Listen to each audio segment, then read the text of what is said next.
자, 오늘 이제 요나서 마지막 말씀입니다. 요나서 1장, 2장, 3장, 4장, 4장밖에 되지 않아요. 그런데 이 안에 들어있는 진리는 정말로 놀라운 것이 굉장히 많습니다. 4장이지만 1장, 2장, 3장, 4장을 이번 기회에 여러분이 완전히 습득하시면 요나서 말씀이 생각나고 그 말씀을 묵상하게 되고 또 뭐 한참 지나면 또 잊어버리겠지만 그래도 이 내게 몸에 들어왔던 마음속에 들어왔던 말씀은 또 다시 또 회고하면 또 귀한 감동으로 나오리라고 생각합니다. 2달 동안 구약 성경의 요나서 말씀을 가지고 우리는 주님께서 말씀하시는 그 말씀을 생각해 보았습니다. 오늘은 이제 요나서 마지막 시간 총정리를 하는 시간으로 말씀을 정리하려고 합니다. 여기 이제 오늘 읽은 요나서 4장 9절부터 11절 말씀에 보면은 하나님께서 요나를 데리고 요나에게 니느웨 성을 왜 하나님께서 네가 가서 말씀을 전하라고 했는지 그 이유를 설득하시는 내용이 나오죠. 이걸 보면은 참 우리 하나님은 자상하시다라는 생각이 들기도 하고 그리고 요나가 참 버리장머리가 없다 이런 생각이 들기도 합니다. 하나님을 대항하여 자기 하나님의 말씀을 거절하고 자기 성질 부리고 화를 내고 이런 모습을 보니까 참 겁도 없고 두려움도 없고 그런 모습에 이 요나를 향하여 하나님께서 내가 있잖니 그런 이유가 있어 하면서 이렇게 설득하시는 그런 내용이 오늘 본문에 등장하고 있습니다. 그래서 저는 오늘 말씀을 보면서 하나님께서 설득하시면 설득당하라 이 말씀의 제목을 정해봤습니다. 하나님이 이렇다 저렇다 하고 말씀하시면 내가 그 설득받지 못했다고 우기지 말고 설득을 당하라는 겁니다. 설득을 받아야죠. 여러분이 누구를 설득해 본 경험이 있습니까? 상대는 막무가내입니다. 말도 잘 통하지 않는 것 같아요. 수준 이하의 사람입니다. 말귀도 잘 못 알아들어요. 대단히 이기적입니다. 자기밖에 몰라요. 고집도 또 엉뚱하게 씁니다. 그런 사람을 붙들고 어떤 대사업적인 일을 설명하려고 할 때 잘 못 알아들으면 뭘 해야 돼요? 설득을 해야 됩니다. 설득을 해야 돼요. 그런 설득을 해본 경험이 있습니까? 설득을 한자로 말하면 말씀설과 얻을떡입니다. 이게 결합된 말이에요. 설득이란 말은. 그러니까 상대의 동의를 얻기 위해서 여러 가지로 말하여 납득시키는 것을 말하죠. 자신이 전달하고자 하는 바를 명백히 가지고 타인의 동의를 구하기 위해서 다양한 방법으로 노력하고 애쓰는 그런 모든 행위를 설득이라고 할 수가 있습니다. 설득. 사실은 설교도 일종의 설득입니다. 여러분들에게 말씀을 전하면서 이렇게 설득을 하는 것과 같습니다. 설득은 4가지 속성이 있다고 이야기를 합니다. 자의적 선택, 의도성, 도구성, 설득 대상의 특정성 이렇게 얘기를 합니다. 자의적 선택, 의도성, 도구성, 설득 대상의 특정성입니다. 그러니까 강제적이나 또 강압적인 선택이 아니라 자의적 선택이며 의미 없는 말이 아니라 뚜렷한 동기와 목적이 있습니다. 목적 달성을 위해서 수단이나 도구를 사용하여 뚜렷한 설득 대상을 설득하는 겁니다. 그 설득은 일종의 기술이라고도 할 수 있습니다. 기술. 선천적으로 주어지는 것이기보다는 훈련을 함으로 얻어지는 거죠. 아리스토텔레스는 설득은 학습을 통해 습득할 수 있는 하나의 기술이라고 말했습니다. 우리나라 정지영 회장님이 외국에 가서 배를 만드는 그 수주를 하는데 조선수도 없는데 그 500원짜리 동전에 이 거북선 그려진 거 그거 하나 가지고 이제 설득을 했답니다. 설득. 그렇게 해서 수주를 하고 그리고 조선소를 짓고 그래서 이제 세계 인류의 이 참 조선소로서 이제 그 자리매김을 한 그런 동기가 됐었습니다. 이게 설득이 참 중요한 거예요. 설득과 관련하여 아리스토텔레스의 가장 유명한 업적은 3가지 설득 수단이 있다고 그래요. 3가지 설득 수단. 하나는 에토스, 2번째 파토스, 3번째는 로고스라는 개념을 정의한 일입니다. 에토스라는 말은 화자의 고유한 성품을 말합니다.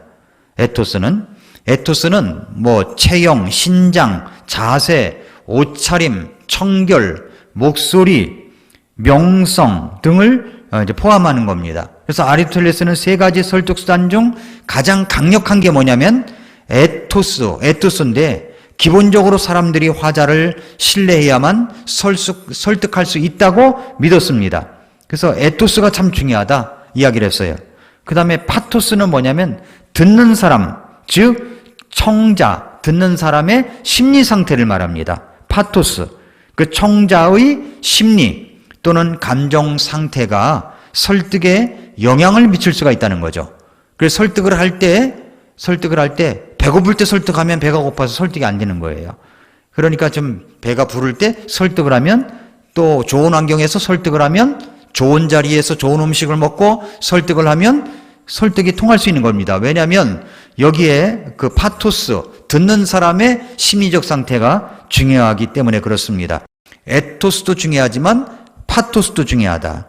세 번째는 로고스입니다. 로고스는 메시지의 본질입니다. 로고스는 메시지의 본질이에요. 그것은 듣는 사람에게 명확한 증거를 제공하기 위한 논리를 일컫습니다. 논리를 제공하는 거죠. 그래서 에토스, 파토스, 로고스, 이 세 가지를 이 설득과 관련하여 아리스토텔레스가 이야기한 것입니다. 대단히 이기적이고 자기밖에 모르는 사람을 하나님께서 설득하시는 것, 오늘 본문에 나와 있어요. 이기적이고 자기밖에 몰라요. 그런 사람을 향해서 설득을 시키는 겁니다. 얼마나 막무가내식인지 모릅니다. 요나서를 쭉 정리해 볼까요? 요나서 1장은 도망가는 요나를 그리고 있죠? 도망가는 요나. 요나서 1장 1절을 보면 이제 주의 말씀이 아미떼의 아들 요나에게 임하니라 그랬습니다. 하나님의 말씀이 요나에게 임했습니다. 여러분, 구원받고 나서 정말 감격스러울 때가 언제입니까? 말씀을 읽다가 듣다가 하나님께서 나에게 말씀해 주실 때가 아니겠습니까? 하나님께서 나에게 말씀해 주실 때, 말씀이 나에게 임할 때, 이 말씀이 내 말씀이구나라고 할 때 얼마나 감동적입니까? 하나님께서 나 같은 자를 구원받게 해주신 것만 해도 너무 감사한데, 나에게 하나님의 큰 사역을 한번 해보겠니? 하면서 어느 자그마한 일이라도 맡겨주신다는 것이 얼마나 감사한 일인지 모릅니다.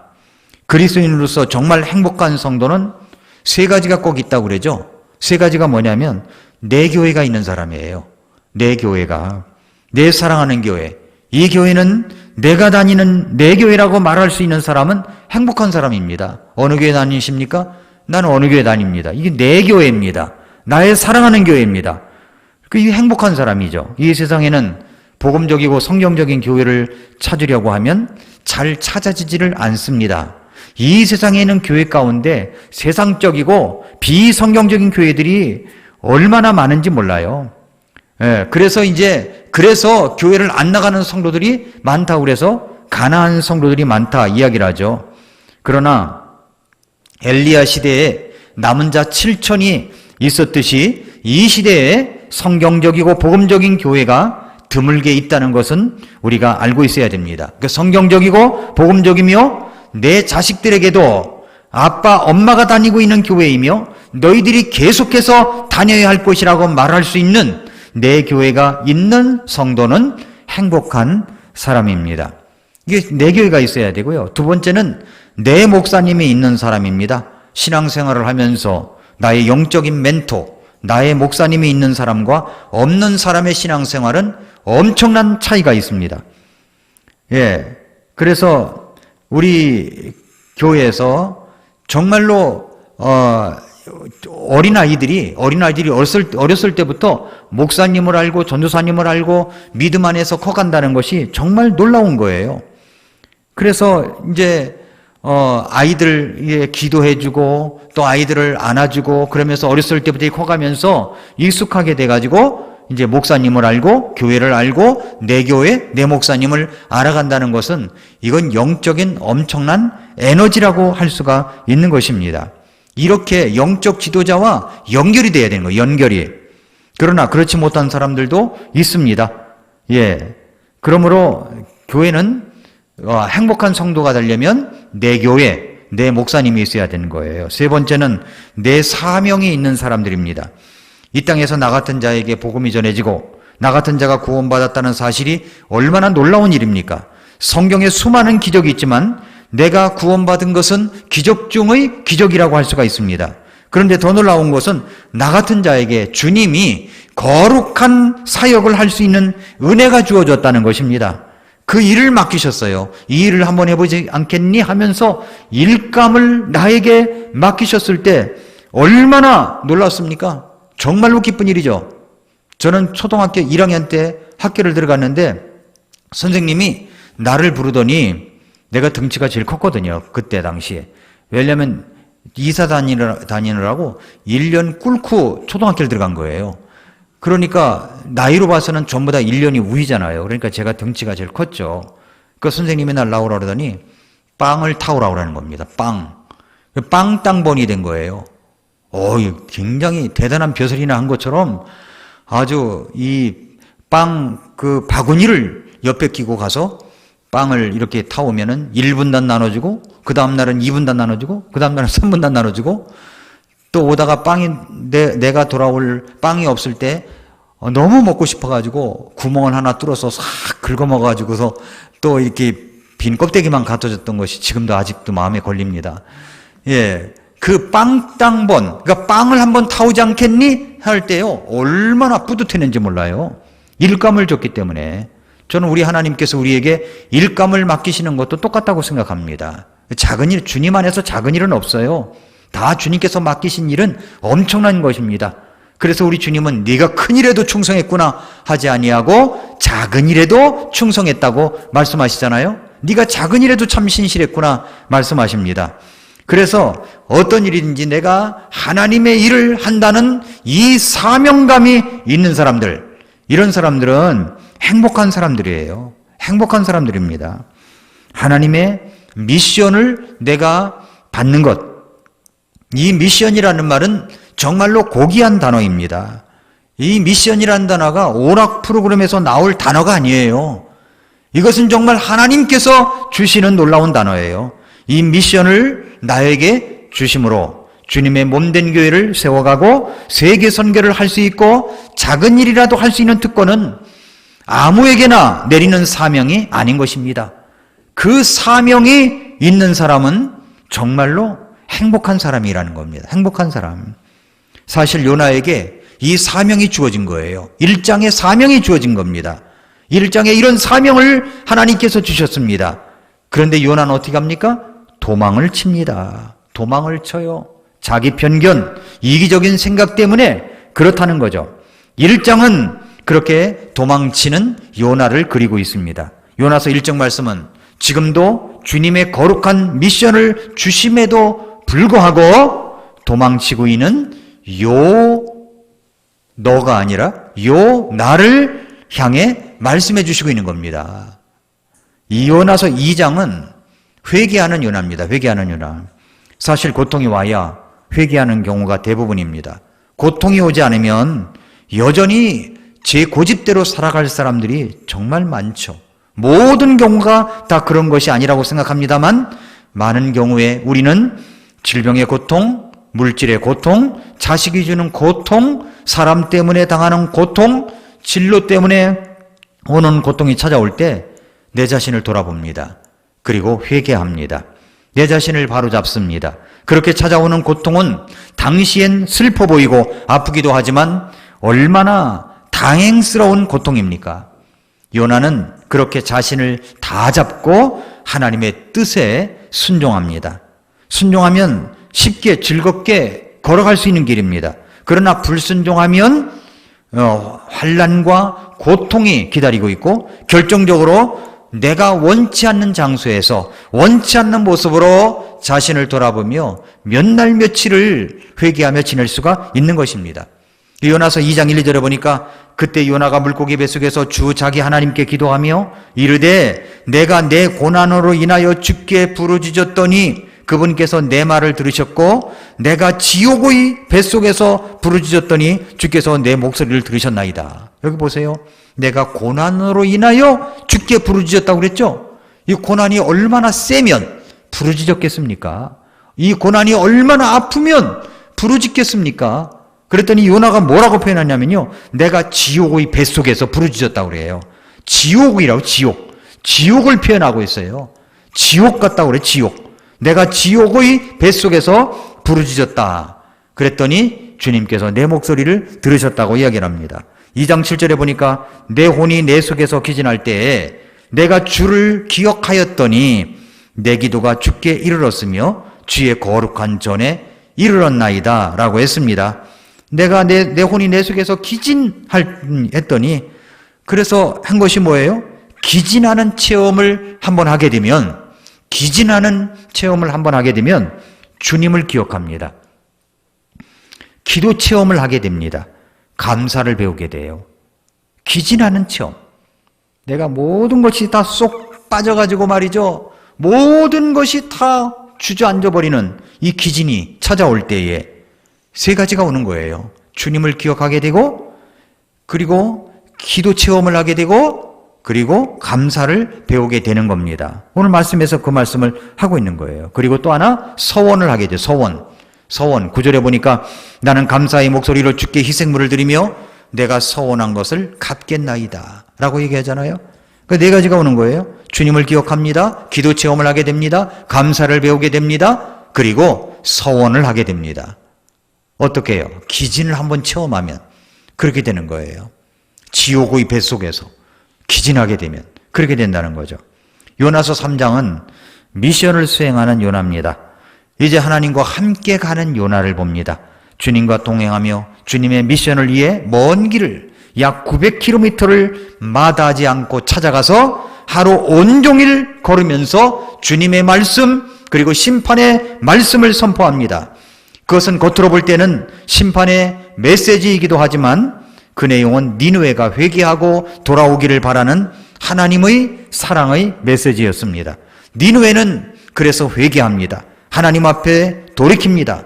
다시 미션을 주시는 하나님께 감사드리는 거죠. 3장 1절에 보니까 주의 말씀이 두 번째 요나에게 임하니라. 이르시되, 주님이 전하고자 하는 메시지는 정확합니다. 일어나 저 큰 도시 니느웨로 가서 내가 네게 명한 바 그 선포할 것을 그곳에 선포하라.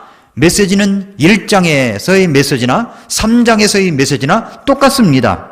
다시 미션을 수행하는 요나의 모습을 보십시오. 그 모습이 나를 닮지 않았습니까? 두 번째 기회를 주시는 우리 하나님께 감사한 것입니다. 자, 요나서 4장은 이제 주저앉은 요나입니다. 주저앉은 요나. 그리고 설득하시는 하나님의 모습을 그리고 있는 장면입니다. 왜 하나님께서 요나를 설득하시는 것입니까? 그것은 하나님은 하나님의 가치를 알려주시려는 것이죠. 오늘 요나서 4장 9절부터 11절을 보세요. 하나님께서 요나에게 이르시되 네가 그 박으로 인하여 분노하는 것이 잘하는 것이냐? 이제 니느웨가 어떻게 되나 보자 하고 딱 올라가서 햇빛이 내리쬐는 곳에 있었습니다. 하나님이 박넝쿨을 자라게 하셔서 그늘이 되게 하셨어요. 요나가 대머리가 아닌가 이렇게 생각이 들어요. 그러니까 뭐 햇빛이 내리쬐니까 너무 힘드니까 차라리 죽는 게 낫다고 생각했습니다. 근데 박넝쿨이 이렇게 해서 그늘이 되니까 너무 좋아라 한 거예요. 근데 벌레를 하나 준비시켜서 이제 박넝쿨을 다 먹게 해가지고 이제 햇빛이 그냥 내리치게 했습니다. 그랬더니 죽는 게 낫다는 겁니다. 박으로 인하여 분노하는 것이 잘하는 것이냐? 그 박으로 인하여 분노합니다. 그랬더니 야, 너 그 박으로 인하여 분노하는 게 잘하는 것이니? 그렇게 말하면 부들부들 떨면서 주님 잘못했습니다. 이러는 게 아니라 죽는다 할지라도 내가 분노하는 것이 잘하는 것입니다. 그러니까 요나가 이 고집이 보통 센 사람이 아닌 것 같아요. 하나님이 손대야만 고쳐지는 사람 같아요. 그랬더니 주께서 뭐라고 그랬습니까? 이 버리장머리 없는 자식 하면서 이 두들겨 팬 것이 아니라 어떻게 합니까? 설득하시는 거예요. 10절에 그때 주께서 이르시되 네가 수고하지도 아니하고 자라게 하지도 아니한 박, 곧 하룻밤 사이에 났다가 하룻밤 사이에 없어진 그 박을 불쌍히 여겼느냐? 불쌍히 여겼느냐? 그런데 11절에 보니까 나는 말이야 오른손과 왼손을 분간하지 못하는 자가 12만 명이 넘는 니느웨 도시, 또 많은 가축이 있는 저 큰 도시 니느웨를 내가 아껴야 하지 아니하겠느냐? 내가 아껴야 하지 아니하겠느냐? 말씀하시는 거죠. 요나는 내리쬐는 태양볕을 피하고 싶어서 박농쿨의 그늘로 시원하게 앉았다가 벌레 한 마리가 갉아먹어 박농쿨이 없어지자 뜨거운 고통 때문에 기진하여 죽기를 바라고 분노를 하는데 하나님은 차분히 박농쿨의 교훈을 가지고 요나를 설득하시는 겁니다. 설득하는 거예요. 얘야, 너는 네가 수고지도 않고 자라게 하지도 아니한 박농쿨, 하루 만에 없어져 버리는 그 박을 불쌍히 여길 줄 알면서 오른손인지 왼손인지도 분간 못하는 12만 명이 넘는 이 아이들이 있는 그 니느웨를 내가 아껴야 되는 것이 마땅한 것이 아니냐 말씀하시는 것이죠. 너만 사랑하는 게 아니야. 너만 사랑하는 게 아니야. 나는 말이야 이 니느웨 백성들, 이 이방인들도 똑같이 사랑하신단다. 이 말씀을 하시는 거예요. 저는 이 말씀을 수십 번 읽으면서 설득하시는 하나님이 얼마나 감사한지 몰라요. 정말 감사했습니다. 애 같은 요나를 붙드시고 하나하나 설명해 주시면서 하나님이 아끼시는 사람들, 그들을 얼마나 사랑하시며 가치 있게 여기시는지 알려주시고 설득하시는 모습이 너무 감사한 겁니다. 왜 복음 전도해야 되는지 아니? 너만 구원받고 좋아서 그런 게 아니야. 네 가족들도 아직 구원받아야 돼. 네 주변 사람들도 구원받아야 돼. 이 나라가 왜 이렇게 고통당하는 줄 아니? 아직도 구원받지 못하고 올바르게 살지 못하는 사람들이 있기 때문이야 하면서, 그래서 복음을 전해야 되는 거야. 내가 이 사람들을 아끼기 때문에 그러는 거야. 그러니까 가서 전하라 말씀하시는 우리 주님의 설득의 모습을 봅니다. 요나의 모습을 보면은 바로 나구나라는 그런 생각이 듭니다. 사랑하는 성도 여러분, 인간은 한번 태어났다가 어느 날엔간 죽습니다. 하나님께서 허무한 인생 속에서 저와 여러분을 구원하신 것은 내가 살고 있는 이 나라, 내가 거주하고 있는 이 마을, 내가 만나고 있는 사람들, 그리고 내 가족들을 구원의 길로 인도하고자 하는 하나님의 미션이 주어졌기 때문입니다. 하나님의 미션이 주어진 거예요. 내가 그 미션을 행해야 또 어떤 사람이 구원을 받습니다. 그 미션이 있었기 때문에, 누가 그 미션을 수행했기 때문에 나 같은 사람도 구원을 받은 거예요. 내가 또 그 미션을 수행해야 됩니다. 2022년도 여러분이 꼭 기억해야 될 단어가 있어요. 그것은 뭐냐면 구령자라는 단어입니다. 영어로 얘기하면 soul winner예요. soul winner. soul winning이라고 미국의 근본주의 침례교 같은 데서는 이 구령, soul winning이 엄청나게 열심히 도어 노크를 하면서 집집마다 찾아다니면서 복음을 전합니다. 우리도 2022년도에는 구령자가 되어야 됩니다. 구령자, soul winner. 그 미션이 우리에게 주어졌는데 이 미션을 수행해야만 나도 살고 다른 사람들 살고 이 도시가 살고 이 한국이 살아날 수가 있기 때문입니다.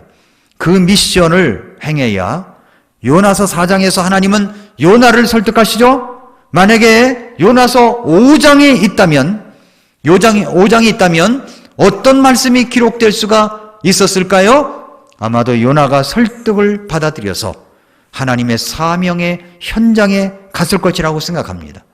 마찬가지입니다. 우리도 요나서 4장으로 끝나지 아니하고 요나서 5장이 있다면 우리가 써야 됩니다. 우리가 하나님의 간곡한 설득을 받아들여서, 미션을 받아들여서 다시 사명의 현장에 이제 우리는 가야 됩니다. 여러분의 삶의 현장, 여러분의 생업의 현장이 바로 미션을 수행할 수 있는 현장입니다.